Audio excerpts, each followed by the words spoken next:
ভাইরা আমার, স্ত্রীর স্বর্ণের জাকাত কে দিবে? স্ত্রীর স্বর্ণের জাকাত দিবেন যিনি স্বর্ণের মালিক। বউয়ের স্বর্ণের মালিক কি বউ না স্বামী? এটা নির্ভর করে যে স্বামী আসলে তাকে দিলে কিভাবে দিয়েছে। ধরুন এটা স্বামী দিছে বা বাপের বাড়ি থেকে পাইছেন, স্ত্রীকে যদি দিয়ে দেন তাহলে তার মালিক স্ত্রী এবং সেটা জাকাত তাকে দিতে হবে। আর যদি স্ত্রীকে না দিয়ে দেন, ব্যবহার করতে দেন, যে ঠিক আছে আপনাকে ব্যবহারের জন্য দিলাম, তাহলে সেক্ষেত্রে মালিক হবে স্বামী।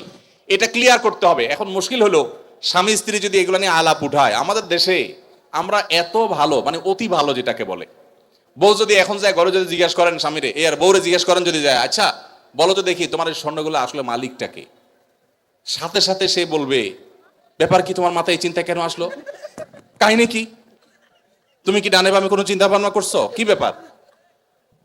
আমরা কত সরল সহজ চিন্তা করেন। একটা সম্পদের মালিকানা ক্লিয়ার হওয়া লাগবে কি লাগবে না? স্ত্রীকে যদি জিজ্ঞাসা করেন, আচ্ছা তোমার যে স্বর্ণগুলো আছে এগুলো আসলে মালিকই তুমি না আমি, কে? অবশ্য আজকাল মেয়েরা এগুলো বলবে না, বেশিরভাগ মেয়েরা বলবে, বলো কি, তোমার সন্দেহ হয় আমি যে ব্যাপারে কোনো সন্দেহ আছে?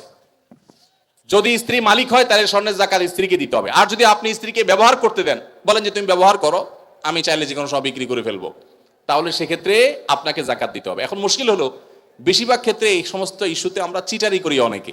কিভাবে? স্ত্রীকে দিছে, তার ধান্দা আছে বিদেশে যাওয়া লাগলে ভিসা পেয়ে গেলে বিক্রি করে দিবে, ওইটা বললে তো বউ খেপে যাবে, এই জন্য ডাইরেক্ট কিছু বলে না, পাম্পড়তে দিয়ে হুদাই মিশা কথা বলে তারে খুশি করে, আবার যখন দরকার হয় তখন যা বিক্রি করে ফেলে। আছে না নাই? তো এই দুই নাম্বারই করা চলবে না, ক্রিস্টাল ক্লিয়ার হতে হবে। আরবিতে একটা প্রবাদ আছে, তাআমালু কালা জানিব ওয়া তাআশারু কালা কারিব। আর্থিক লেনদেন হবে অচেনা মানুষের মতো, আর সাধারণ আচার আচরণ হবে সবার সাথে চেনা মানুষের মতো। এই জন্য ক্লিয়ার করবেন। এখন প্রশ্ন হলো, স্ত্রী যদি স্বর্ণের মালিক হয় উনি কোত্থেকে জাকাত দিবেন? তার তো উপার্জন নাই। উত্তর হলো, তিনি প্রয়োজনে স্বামী থেকে নিয়ে দিবেন। স্বামীকে রিকোয়েস্ট করে বলবেন তুমি আমারটা আদায় করো, যে কোনো ভাবে করবেন, বা স্বর্ণের কোনো একটা অংশ সেল করবেন, কোনো না কোনো ভাবে তাকে জাকাত আদায় করতে হবে। স্বর্ণের মালিক মানে তিনি ধনী, অতএব প্রয়োজনে স্বর্ণ কিছু অংশ বিক্রি করে হলেও তাকে জাকাত দিতে হবে। তবে স্বামী যদি আদায় করে জাকাত আদায় হয়ে যাবে, স্ত্রী যদি সেটা জানে যে উনি আদায় করছেন।